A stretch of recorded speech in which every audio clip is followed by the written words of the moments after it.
My dad has a huge drug problem that's very likely going to kill him. I'm the only person that he has left, and I've been spinning my wheels on this, trying to figure out if I can do anything that's helpful. I know the problem's probably not going to go away, and there's probably nothing that I can do, but there has to be a way for me to move forward. Does that make sense? Yeah. How old are you, man? 25. How long has this been a part of y'all's life together? Well, I'm sure that he's had a drug problem for his whole life, as far as I know. But my parents got divorced when I was around 10, mainly because of this and because he couldn't behave. But he's been in and out of jail since then. And I don't know exactly how long he's been homeless, but he's been homeless in San Francisco for at least 10 years. Do you have any communication with him? He calls me every once in a while. When I was younger, we talked a lot more. But the most recent thing I heard from him was he was in the hospital.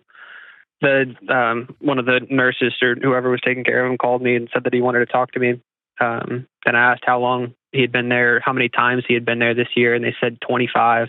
Wow. And that he had just overdosed again, and they resuscitated him, and it's, kind of the same thing. Are you married? Yeah. You have any kids? I just had one. Well, he's a year old now. So are you experiencing you can't really describe it, the undescribable love of holding a 1-year-old that nobody ever told you about, and you're wondering how in the world did your dad pick this life over you? Yeah, it really gives you a different perspective, because when you're younger, you think, well, he just can't seem to get it together, but then you have a kid and you're like, well, I can't imagine how he didn't, And so it's common that you will toggle from a life of frustration and fear at growing up in the house of someone who really struggles with a profound drug addiction and divorce. And then you move to some level of compassion. Like you mentioned, just can't get it together. It is what it is. This is my dad. And then you hold your first kid, and it's very common that it goes to rage, to anger. Like, are you kidding me? Like, when you hold that 1-year-old, your 1-year-old, like you would burn down a city for that kid. Right? And so it's hard to wrap your head around. And so I guess, number one, I want to implore you to stay in compassion as much as you can, because anger is not going to solve the problem. Anger's fine. Rage isn't going to solve the problem. It's okay to be angry, but rage isn't going to solve the problem, right? Yeah, and I'm not really so much angry or frustrated, but just like it's got to be something I can't imagine, I guess, since he's in the middle of this crazy addiction, I guess. But I don't really know how I can help him, or if there's any way I can help him. So pursue the fantasy with me, okay? You get on a plane and you fly down to San Francisco from Mississippi. You fly down to San Francisco, you find him, y'all hug, have a big reunion, y'all go to breakfast, and you've set up for him a rehab place where he can go. And you figured out how to pay for it, and it would be ungodly expensive, but you figured out how to pay for it, and he goes. And he goes to 30, 60, 90 days inpatient. He gets out. He's clear-eyed. He's shaved. He's bathed. He's got a job. Then what? I mean, I've tried to do that, but I don't really see that getting to that point. That's right. Even if it did get to that point, I don't. Unless you got a job and was able to figure it out or get on some kind of disability, I feel like it would just happen again. Yeah. And so there's this moment when I'm going to love you the best I can with the tools I have, given the circumstances we both find ourselves. What that might look like is he doesn't have a mailing address, does he? Or does he? Does he have a P.O. box or something? No. Okay. No. Does he have a cell phone where you can get in touch with him? Every time he has one, he loses it or it gets stolen from him or something. Okay. So every once in a while, maybe every few months, I'll get a call from him, or like, the last time he was in the hospital, he called me from their phone. Yeah. And there's a couple hours away, there's a ministry type rehabilitation center that I said I've talked to him, and they'll take you, and it's free. Mm-hmm. And they give you a job, and he's like, I don't want to do that. Yeah. Or he'll act like he wants to do it, but he really doesn't.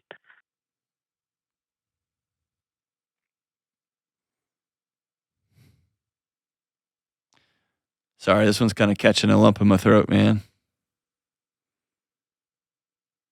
There's something about wanting something for your mom and your dad so bad that they don't want for themselves. Or maybe they can't for themselves for whatever reason. Yeah, I'm not saying it's getting worse, because it's his situation's been about as worse as you can get. Yeah, but there comes a point when his body says body has had enough, right? Yeah, and what made me call is I feel like I'm getting desperate, because he overdosed again, and when I talked to him this last time, he said that he was mad they resuscitated him because he has DNR written all over his body, and then he overdosed again in the waiting room or whatever, or when he got there, when he woke up. Yeah. He had something on him and overdosed again in the hospital. Yeah. So, like, do I just stop talking to him? What do I do? I think you have to answer that question for yourself. Sometimes people have said the last thing they need to say, which is, I love you. I've got a plan for you. I have a fantasy about my son growing up with a granddad.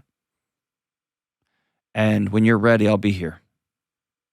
And then you have to hold that space for Theo overdoses. Or in this situation, it sounds like he's trying to die by suicide via overdose. And some people want to have one last face-to-face. You get on a plane and you go find him. I don't even know how you would go about doing that, but you go find him. Mm-hmm. And you take him to breakfast and say, I'm your son. Just wanted you to know. Like, I see you're on a bad trajectory. I want to tell you one more time, I love you. These people will take you. I've already set it up. It's for free. Here's a picture of your grandson. I just want you to see it. And I'd love you to be around for another 20 or 30 years. Watch him grow up. And then you can leave with peace in your heart knowing I did what I could do. Yeah, I've thought about that. I just don't know if that's the right thing to do or not. I don't. Here's the thing. I want you to be able to close your eyes at night knowing I did what I could do, and I did it with love, and I didn't use my dad to try to make me feel better. Yeah, that's a good way of saying it. And so,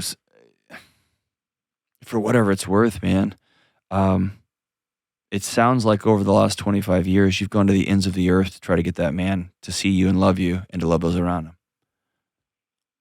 Yeah. And for whatever it's worth, his continued drug use and his continued homelessness and challenges have not been because of his son, Connor.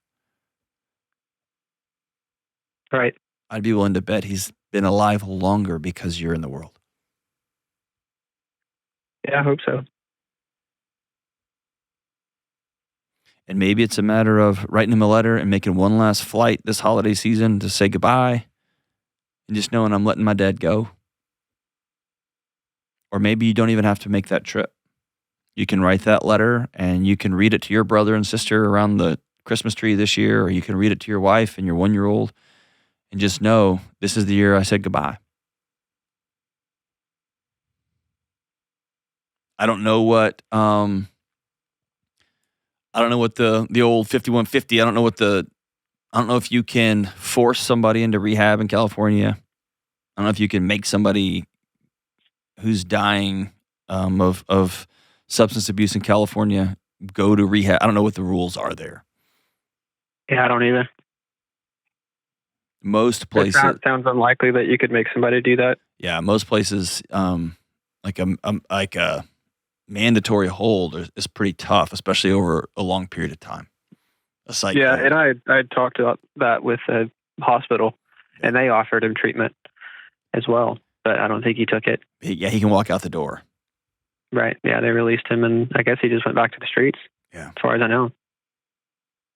So I think if I were you, I would probably sit down, and you've probably heard me tell people to do this, but I would enter into the the 3-letter ceremony, which is I'm gonna write my dad one letter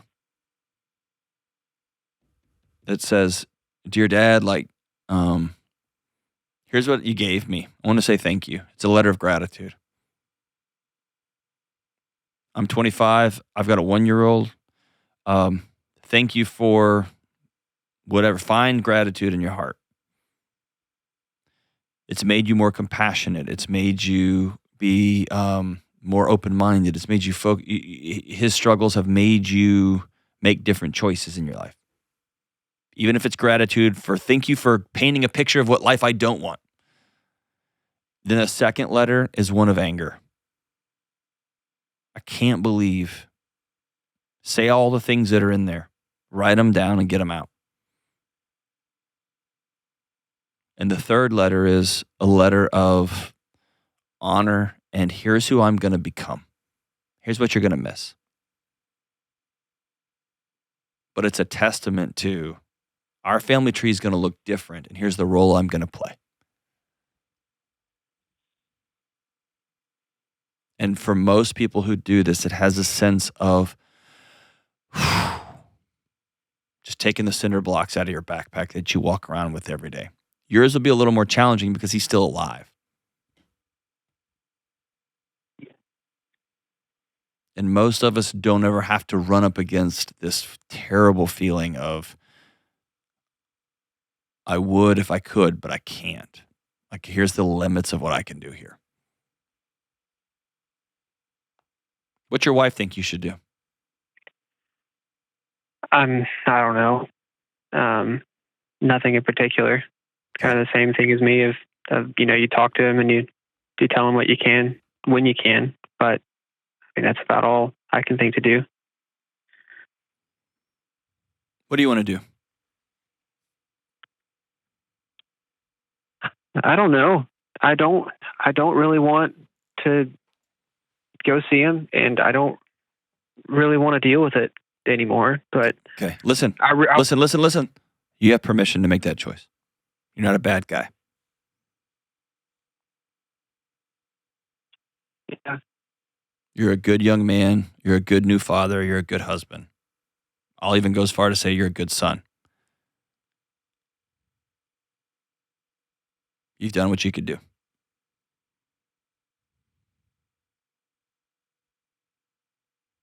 And no, when he passes away, it will still hurt. You'll still have guilt. But you've heard me say this before. I want you to choose guilt over resentment. If you go out there again and spend $2,500 on plane tickets and hotels and food and whatever, and he snubs you again, you're going to start getting rageful. You're going to start resenting the fact that he exists. Right. Yeah. I've thought about that a lot, the guilt over resentment. I'd rather feel guilty that I stuck my hand in the bag and got bit by a rattlesnake 50 times and I didn't do it a 51st. And there's always going to be, it's natural to feel a little guilty. I should have done it 51st time, but reality was I did the best I could with what I had. Right. And my dad was sick. And the greatest gift I can give to the legacy that he left is to do everything I can as far upriver as possible to never put myself in a position where I can get sick like that. Right. Yeah, it's definitely, like you said, taught me what I shouldn't do. And my friends that have dabbled in drugs, and I'm like, dude, you have no idea what it's going to lead to. There you go. How quickly you can go down that path. There you go. So David Kessler talks about in his book, Finding Meaning, there comes a moment when you talk about who I'm going to become because. And maybe you develop a pretty powerful talk and you go talk to high school kids. Or maybe you develop a pretty powerful personal talk and you go talk to adults who are entering 30-day treatment programs. Yeah, that might be nice. But it becomes a way to make sense of the pain that you've experienced. It's about finding meaning in that hurt. But usually that'd probably be pretty premature on your end right now. Right now we're just going to be sad. Yeah. Makes sense. And maybe you put a small gift for him under the tree in your house this year just as an homage. Or maybe not. I guess the thing I want you to hear me say is there's not a right way to do this, and I want to release you from any other further obligation. You've done what you could do, what you could do, what you could do. And if you choose to enter into the madness one more time, go get it. That tends to be my bent. I just beat my head over and over and over again, not in a healthy way, but that means I have no boundaries. It doesn't make it right. But I think you and your wife make peace. Exhale, write the letters, and then make a daily commitment for the rest of your life. I'm going to stare down this hurt that I've experienced, and my kid will have a different life, and my grandkids won't know that our family had this tragedy in our family tree because of the work I did. I'm proud of you, my brother. He's lucky to have you as a son.